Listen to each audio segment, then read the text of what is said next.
Welcome back to the deep dive. Back again. This time, We're tackling the world of crypto, zeroing in on Bitcoin, okay.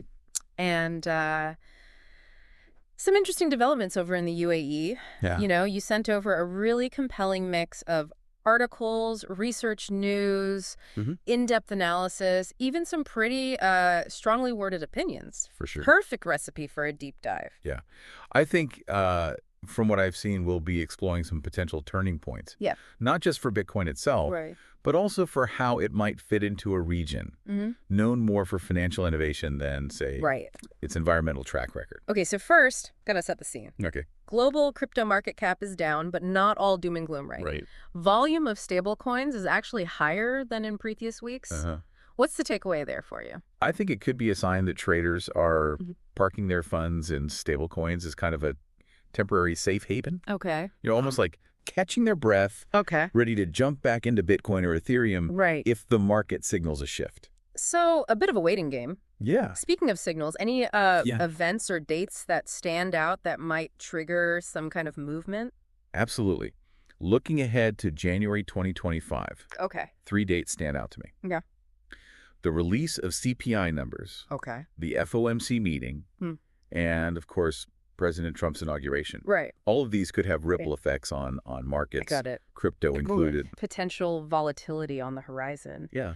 And in the midst of all this, Bitcoin itself is facing some pretty intense internal debates about its future direction. Wow. This whole Bitcoin covenants concept, it sounds almost like putting restrictions on how Bitcoin can be used. That's a good analogy. Okay. In essence, covenants would allow someone sending Bitcoin to set very specific rules for how that Bitcoin could be spent by the receiver. Okay.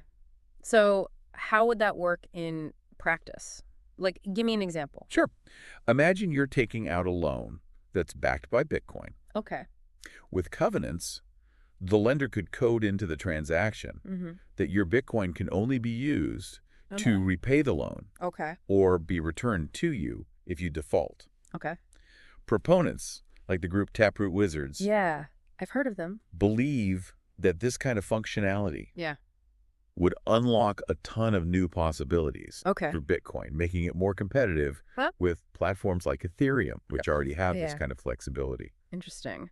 So it sounds like this could make Bitcoin more versatile, maybe attract some new users. Yep. But are there any downsides to this approach? Well, there are some significant concerns. Okay.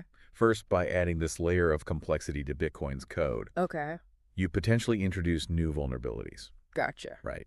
The more intricate a system is, the more points of failure you might have. Makes sense. Then there's the kind of philosophical dilemma. Okay. The idea that someone can dictate how you use your Bitcoin really contradicts that core principle of Bitcoin as a decentralized, censorship-resistant currency. Yeah, that's a big one. So this debate really gets at the heart of what Yeah. Bitcoin is and what it should be. So it's about finding the right balance, right? Exactly. Between making it more adaptable to the changing landscape, but also preserving its core principles. I think this is a tension that plays out across many areas of technology, not just crypto. Right. And as Bitcoin continues to evolve, striking that balance will be crucial for its long-term success. Speaking of evolution, Bitwise's recent filing for a Bitcoin Standard Corporation ETF caught my eye. Interesting one. It's not a spot Bitcoin ETF. Right. But it's certainly an interesting approach to investing in Bitcoin. Absolutely. I mean, what's interesting here is this ETF wouldn't actually hold Bitcoin directly. Instead, it would track the performance of publicly traded companies that have made substantial investments in Bitcoin. Companies like MicroStrategy, Marathon Digital, even Tesla. Gotcha. This could be a more palatable entry point for institutional investors who are interested in the potential of Bitcoin, but are wary of directly investing in such a volatile asset. Makes sense. It really speaks to the increasing acceptance of Bitcoin as a legitimate asset class. So potentially a sign of Bitcoin moving closer to mainstream adoption, even while it grapples with these fundamental questions about its own future. Right. Now, let's shift gears a bit to some recent news that's been making headlines. The extradition of Do Kwon, founder of the collapsed Terra Luna stablecoin, is a pretty major development. Big one. What's your take? I think it highlights the increasing level of scrutiny and accountability within the crypto space. Yeah. Regulators are taking a much closer look at the actions of key players. Okay. And this case will likely set a precedent for how they approach stablecoins and the responsibility of their creators. Interesting. You know, while some argue that Kwon was simply caught in the crossfire of market manipulation, many others point to his actions leading up to the collapse as deeply problematic. So this is going to be a landmark case. No doubt about it. No doubt. And on a lighter note, but still within the realm of crypto news. We've got the ongoing meme coin frenzy. Some investors making a killing. Others losing big. Is this just a passing fad? Well, I think meme coins highlight both the incredible potential and the inherent risks of the crypto market. On the one hand, they can generate absolutely astronomical returns. But on the other, they're incredibly volatile and often lack any real-world utility or underlying value. I was reading about that investor who turned $3,000 into $46 million. I know. It's captivating, no doubt. It's captivating, but it's crucial to remember that that's just one side of the coin. So for every winner, there's countless others who don't strike it rich. Exactly. I think this kind of speculative frenzy is a powerful reminder of the need for informed decision-making and risk management in the crypto space.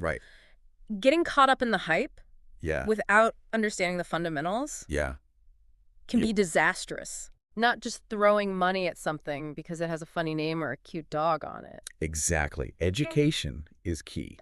Not just about the technical aspects, but also about the wider implications of this technology.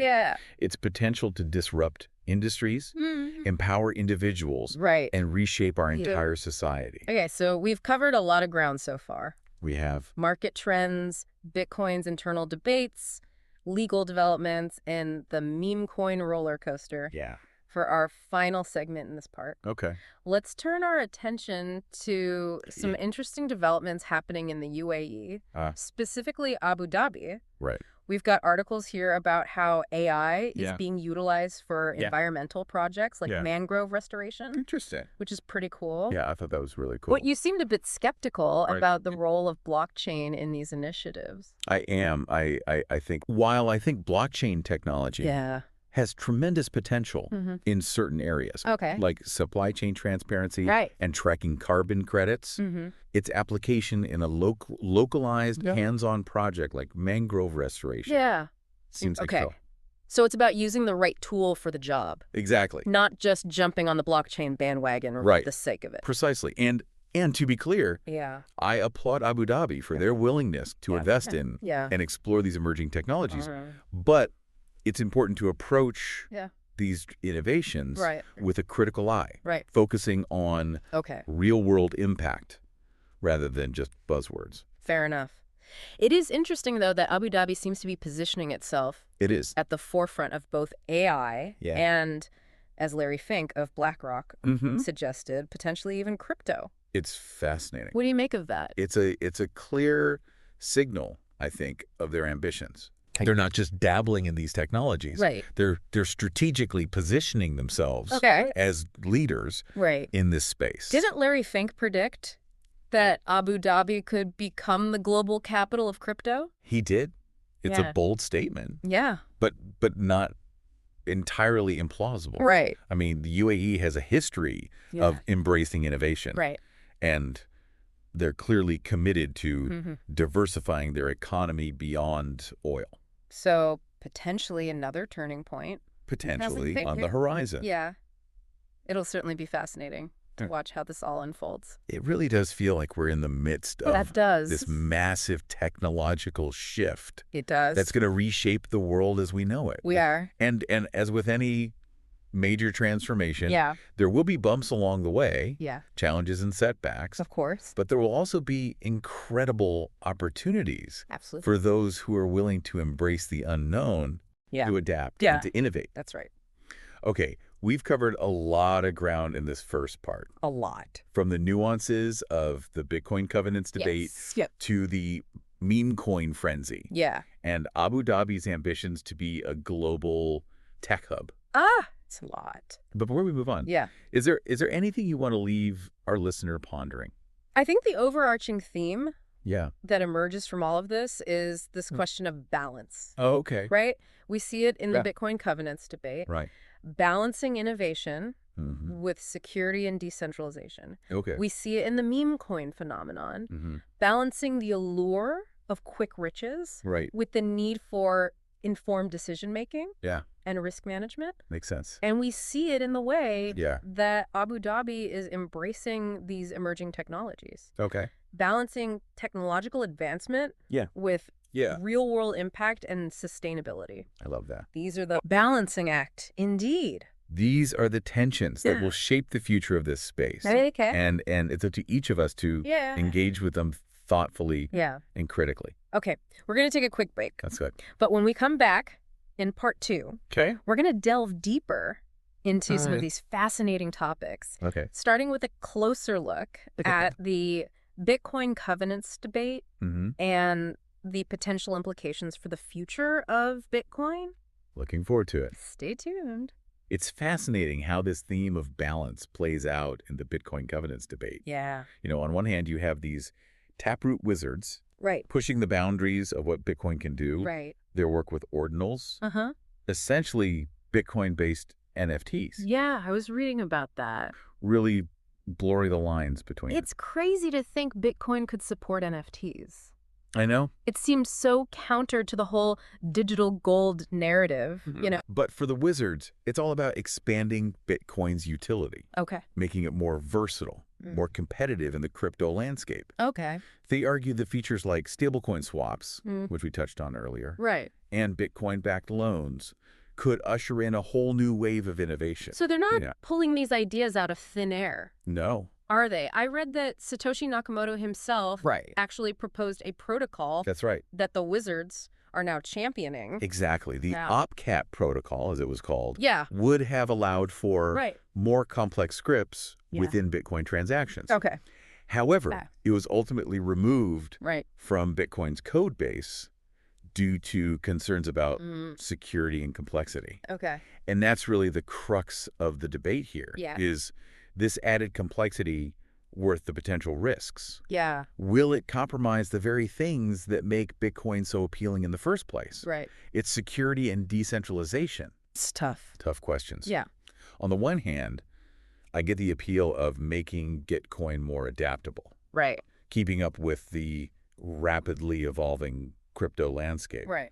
But on the other hand, there's something to be said for sticking to the original vision. Yeah. You know, preserving the simplicity and robustness that has made Bitcoin so resilient. It's a classic dilemma, isn't it? It is. Prioritize evolution or preservation. Yeah. It reminds me of the debates we see in conservation efforts. Okay. Sometimes you have to intervene to protect a species. Right. But other times the best approach is to let nature run its course. So finding that sweet spot is key. It is. You know, knowing when to intervene and when to step back. Absolutely. Okay. And when it comes to Bitcoin, the community holds a lot of power. Yeah.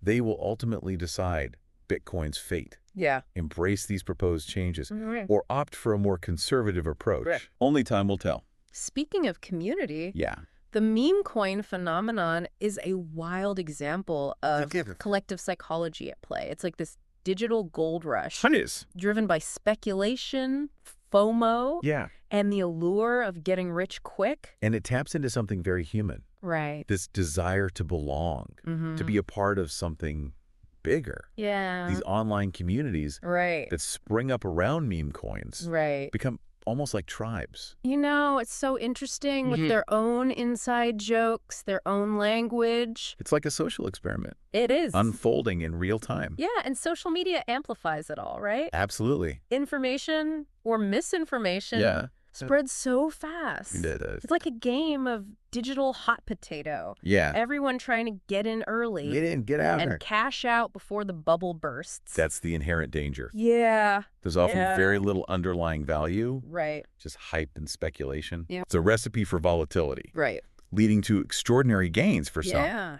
But, as you pointed out, devastating losses for others. The stories of people turning a few $1,000s into millions. I know. Are definitely attention-grabbing. They are. But it's easy to forget that those are the outliers. Right. You know, the reality is the vast majority of people who jump into these meme coin frenzies end up losing money. It all underscores the importance of education and awareness in the crypto space. Yeah. The more people enter this market, the more crucial it is that they understand the technology, the risks, and the absolute importance of responsible investing. Not just throwing money at something because it has a funny name or a cute dog on it. Exactly. Education is key. Okay. Not just about the technical aspects, but also about the wider implications of this technology. Yeah. Its potential to disrupt industries, empower individuals, and reshape our entire society. Okay, so we've been laser focused on these potential changes to Bitcoin itself. Yeah. But what about its role in a world increasingly focused on sustainability? That's a good point. There seems to be a disconnect. There is. Between Bitcoin's energy-intensive mining process and this global push for environmental responsibility. That's a valid concern. Right. Bitcoin's energy consumption is significant. Yeah. And it's been a major criticism from environmental groups. Right. However, it's also important to note that the Bitcoin network is constantly evolving, and there are ongoing efforts to address this energy issue and make mining more sustainable. You're talking about things like transitioning to renewable energy sources. Yes. Okay. Many mining operations are already powered by Right. hydro, solar, and wind energy. Okay. And there's also been a push for more energy-efficient Okay. mining hardware. Right. Which reduces the amount of energy Right. needed to Makes sense. validate transactions. So a glimmer of hope for a greener Bitcoin in the future. Definitely a possibility. Okay. And it's crucial that we keep this conversation going. Yeah. The crypto industry, as it matures, Right. needs to find ways to align its growth with environmental sustainability. Yeah. It's not just about profits. Right. It's about building a future where technology and the environment can coexist. Speaking of sustainability, let's circle back to Abu Dhabi. Okay. And those AI-powered mangrove restoration projects. It's encouraging to see a region traditionally associated with oil wealth investing in cutting-edge tech. I agree. To tackle environmental challenges. It's definitely a sign of the times. Yeah. Sustainability is no longer just a buzzword. It's a global imperative. Yeah. And governments are realizing that technologies like AI can play a crucial role in achieving their environmental goals. But you were a little skeptical. I am. About the use of blockchain. I was. In these specific projects. While I applaud Abu Dhabi's commitment to innovation, it's crucial to be selective about how technology is applied. Right. In the case of mangrove restoration, the priority should be finding the most effective and efficient solutions. Yeah. Not shoehorning in blockchain. Right. Just because it's the trendy thing to do. So the right tool for the job. Exactly. Oh, yeah. Blockchain has its strengths, Okay. particularly in areas like supply chain transparency, tracking carbon credits. Okay. But for a localized project like mangrove restoration, a more centralized approach might actually be more efficient and cost-effective. It's a good reminder that technology is a means to an end. Absolutely. Not an end in itself. Not itself. The goal is to find solutions that truly work. Exactly. Solutions that are both innovative and impactful. I agree. But the fact that Abu Dhabi is at the forefront of both AI and potentially crypto, that's got to mean something. Right. It's the clear signal, I think, of their ambitions. Right. They are really positioning themselves. Didn't Larry Fink, the CEO of BlackRock, predict that Abu Dhabi He did. could become the global capital of crypto? He did it. So potentially another turning point. Potentially. On the horizon. Yeah. Okay. It'll be fascinating to watch how this all unfolds. It really does feel like we're in the midst of We are. this massive technological shift. We are. One that's going to reshape the world as we know it. And as with any major transformation, there will be bumps along the way, challenges and setbacks. Right. But there will also be incredible opportunity Okay. for those who are willing to embrace the unknown, to adapt and to innovate. Okay. We've covered a lot of ground in this part. Yeah. From the nuances of the Bitcoin covenants debate to the meme coin frenzy and Abu Dhabi's ambitions to be a global tech hub. Yeah. But before we wrap up part 2, is there a particular thread you'd like our listener to keep in mind? I think it all comes back to that idea of balance we were talking about earlier. Yeah.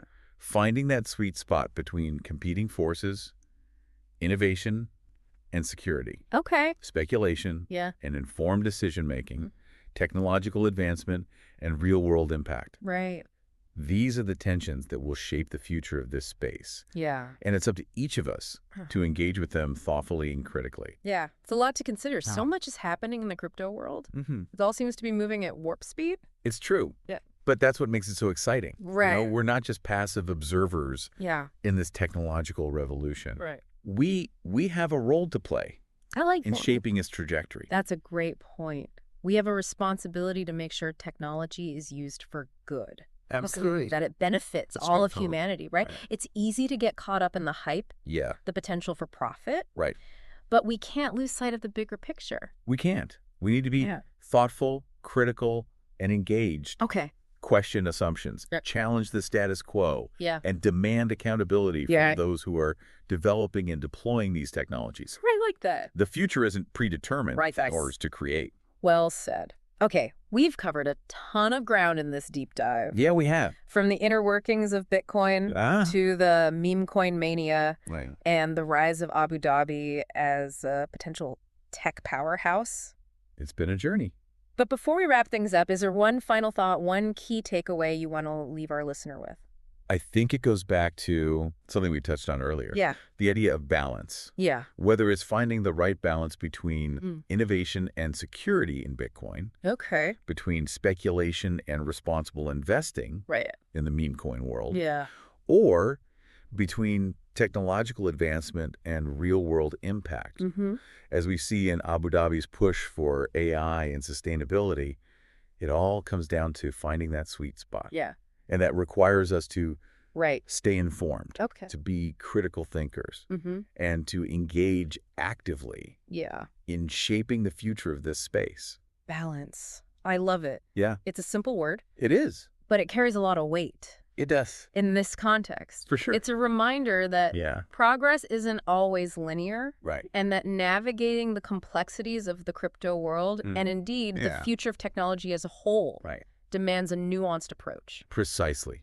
There are no easy answers, no one-size-fits-all solutions. Yeah. It's a journey of continuous learning, adaptation. Okay. And finding that equilibrium that allows us to harness the incredible power of technology while safeguarding our values and building a future that benefits everyone. Couldn't have said it better myself. Appreciate it. Well, on that note, I think it's time to wrap up this deep dive. Okay. It's been an incredible journey exploring the ever-evolving landscape of crypto with you. It's always fun. Thanks for joining us. It's a pleasure to be here. And to our listener, thank you for diving in with us. Absolutely. We hope this deep dive has provided some valuable insights. That's the goal. Sparked your curiosity. That's right. And maybe even inspired you to engage more deeply with the fascinating world of crypto and the possibilities it holds. The possibilities are endless. Remember, the future is not set in stone. It's not. It's up to each of us. Each and every one of us. To shape it. Absolutely. Thanks for listening to The Deep Dive.